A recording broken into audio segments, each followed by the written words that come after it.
বাংলাদেশে মাজারের বিরুদ্ধে কথা বলা আর অলিদের বিরুদ্ধে কথা বলা এক জিনিস না। মাজার পূজারী যারা আছে তারা এটাকে বিকৃত করে আমরা অলিদের বিরুদ্ধে বলছি, এ ধরনের একটা প্রপাগান্ডা কিন্তু চালিয়ে দিচ্ছে। এটা হচ্ছে তাদের নেক্সট শুরুতের ধোঁকাবাজি। আমরা আমাদের সম্পর্ক হবে মসজিদের সাথে, মাজারের সাথে না। স্পষ্ট কোরআনে কারিমে আল্লাহ পাক ইরশাদ করেছেন কবরের উপরে বিল্ডিং বানানো যাবে না। আমি কি আল্লাহটা শুনবো নাকি এদেশের তথাকথিত নাস্তিক বুদ্ধিজীবীদের কথা শুনবো? আল্লাহ বলছে তুমি সত্যের বাণী যদি উচ্চারণ করতে পারো হিম্মত নিয়ে, তাহলে যদি গোটা পৃথিবী তোমার বিপক্ষে চলে যায় তুমি সত্য থেকে এক চুলও সরবে না।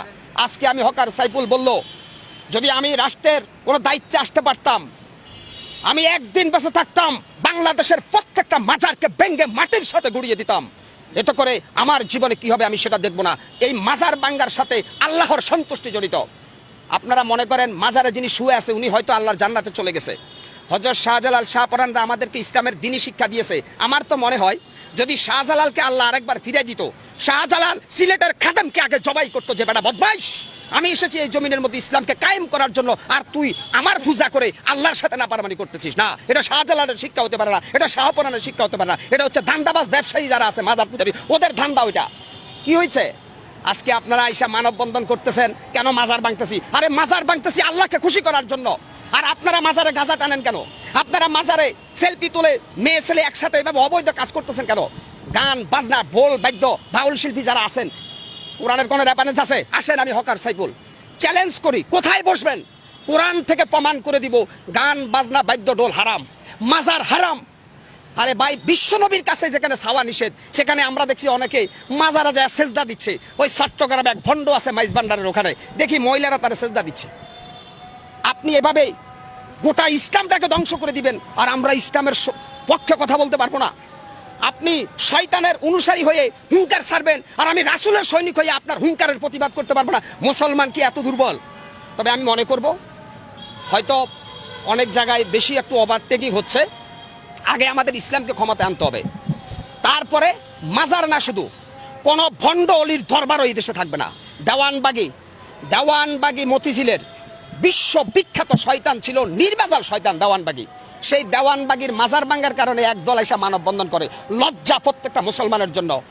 এইভাবে বিভিন্ন দরবার শরীফে আমরা দেখি যে এখানে উরুসের নামে গান বাজনা হচ্ছে, যেটা ইসলাম পরিপন্থী, কোরআন পরিপন্থী।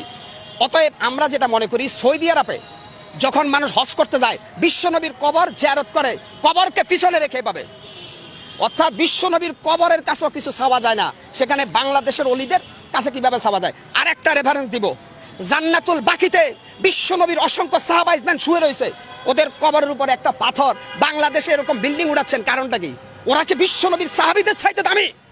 বিশ্বনবীর এতগুলো সাহাবা জান্নাতুল বাকির মধ্যে শুয়ে রয়েছে, ওদের কবরের মধ্যে একটা পাথর। যদি ইচ্ছা করতো ওদের কবরকে সোনা রূপা দিয়া মুজাহিদ করে বানাইতে পারতো, কিন্তু আসলে আল্লাহ কোরআনে বলছে কবরের কোনো বুজুর্গি নাই, বুজুর্গি হচ্ছে আমলের। আল্লাহ পাক কোরআনে স্পষ্ট বলছে মহাসমুদ্রের ভিতরে সাঁতার না জানা ব্যক্তি যেমন অসহায়, ঠিক কবরে যে ব্যক্তি শুয়ে গেছে সে যত বড় আল্লাহর ওলি হোক সে তেমনই অসহায়। কেন? হাসরের ময়দান আল্লাহ কোরআনে স্পষ্ট বলছে আমাদের নবী মুহাম্মদ সাল্লাল্লাহু আলাইহি সাল্লাম ছাড়া প্রত্যেকটা নবী বলবে ইয়া নাফসি ইয়া নাফসি। তাহলে এই ভণ্ডদেরকে ওদের বাবা বা অলিরা কিভাবে জান্নাতে নেবে?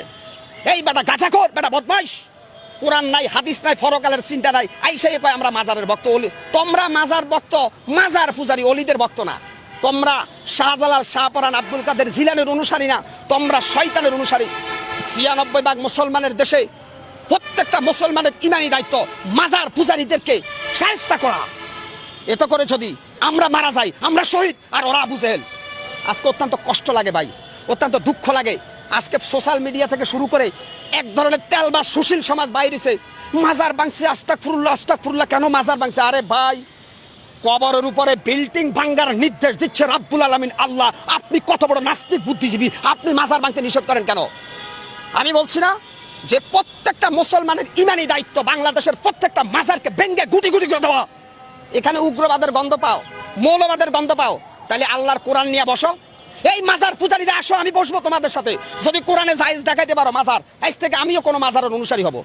অতএব তোমাদের এই ভণ্ডামি, তোমাদের এই ধান্দাবাজির বিরুদ্ধে কথা বলছিল বাংলাদেশের হাক্কানি আলেম ওলামা, তোমরা তাদেরকে আবু জেহেল বলছিলা।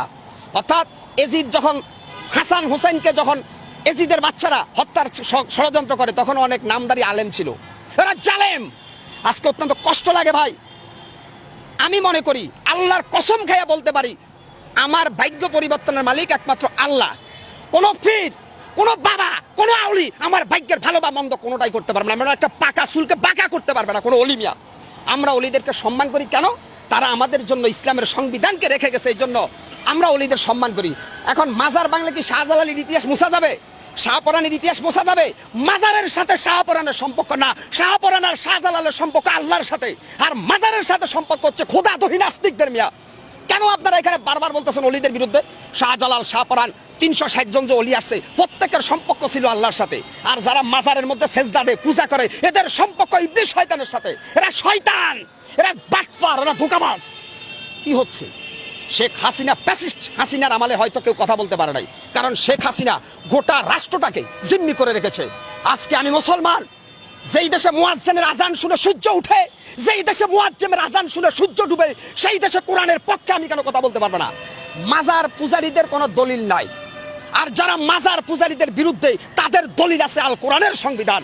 সেই আল কোরআনের সংবিধান দিয়ে যদি বিচার করি, তাহলে মাজার পূজারীদেরকে আমরা প্রথমে সতর্ক করব, তারপরে তাদেরকে সুযোগ দেব, তারপরে তাদের বিরুদ্ধে অল আউট অ্যাকশনে যাব প্রত্যেকটা রাসূল প্রেমিক সৈনিকরা। আল্লাহ স্পষ্ট কোরআনে বলেছে যে খবরদার শিরক করো না, শিরক করবে না। আমার হায়াতের মালিক, আমার মৌতের মালিক, সবকিছুর মালিককে আল্লাহ। এই বাটপারের বাচ্চারা আর একটা ব্যাখ্যা দিচ্ছে আমাদেরকে যে উসিলা ছাড়া কোনো কিছু হয় না।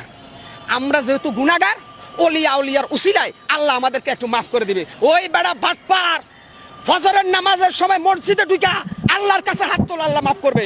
তোর এই ভান্ডাবাজি বাটপারি বন্ধ কর বেটা। কোন মৃত মানুষের উসিলায় দোয়া করার জন্য আল্লাহ নিষেধ করছে। কোন মৃত মানুষের উসিলায় দোয়া করা যাবে না, জিন্দা মানুষের উসিলায় দোয়া করা যায়। এই বাটপারের বাচ্চারা কবরের কাছে যাইয়া আল্লাহর ওলিদের উসিলায় মাফ চায় আল্লাহর কাছে। কেন? তুই এত বড় শয়তান, আল্লাহ তো দোয়া কবুল করবে না। অর্থাৎ আল্লাহ তাআলা বলছে দোয়া কবুলের প্রথম শর্ত হচ্ছে 5 ওয়াক্ত নামাজ। দোয়া কবুলের প্রথম শর্ত পবিত্রতা অর্জন করে আল্লাহর কাছে সেজদা দেওয়া, তাহলে আল্লাহ দোয়া কবুল করবে। কিন্তু এই গাঞ্জাখোর বাটপারের বাচ্চারা কয় দোয়া কবুলের জন্য নাকি শাহজালাল লাগবে। আরে বেটা, শাহজালাল কি ওখানে আছে না আল্লাহর জান্নাত আছে তুই জানোস? এই শাহজালালের কবরে আমি গেছি, একটা অভিজ্ঞতা বলে শেষ করি।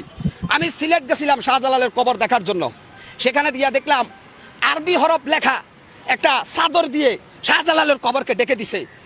হঠাৎ করে দেখলাম বৃষ্টি পড়লো, আম পাতার উপরে কাক পায়খানা করছে, কাকের পায়খানা আরবি হরফের সাথে লাগতেছে। ভাই কি নির্লজ্জ বেহাইয়াপনা! যেখানে শাহজালালের কবরের কোনো বুজুর্গি নাই, সেখানে আল্লাহর কালাম লেখা একটা চাদরের উপরে যে ফাকির পায়খানা করতেছে, এখানে কোরআন অবমাননা করতেছে। ওরে সর্বনাশ! আল্লাহর কোরআনের চাইতে কি শাহজালালের মর্যাদা বেশি বেটা? তাহলে তুমি কেন ওখানে গিলাপ লাগাইছো, আরবি হরফ লাগা, ওর মধ্যে ময়লা পড়তেছে? তাহলে আল্লাহর কোরআনের ইজ্জত কে বাদ দিয়া তুমি শাহজালালের চাদর দিয়ে ডাকছো। শাহজালাল তোমার মতো গাঁজা করে দিছিলে। এই বেড়া বাটপার, শাহজালাল শাহপরানরা ছিল আল্লাহর ওলি, গৌর গোবিন্দকে সাইজ করে তারা সিলেটের জমিনে ইসলামের পতাকা উড়াইছে। আর তোমরা ঈশা শাহজালালের নাম বিক্রি করে ইসলামের সরাসরি বাস দিতেছ, কোরআনের বিরুদ্ধে অবস্থান নিতেছ। তোমাদের বিস্তার ভেঙ্গে ফেলা প্রত্যেকটা মুসলমানের ইমানি দায়িত্ব। সবাই ভালো থাকবেন, সুস্থ থাকবেন ইনশাআল্লাহ।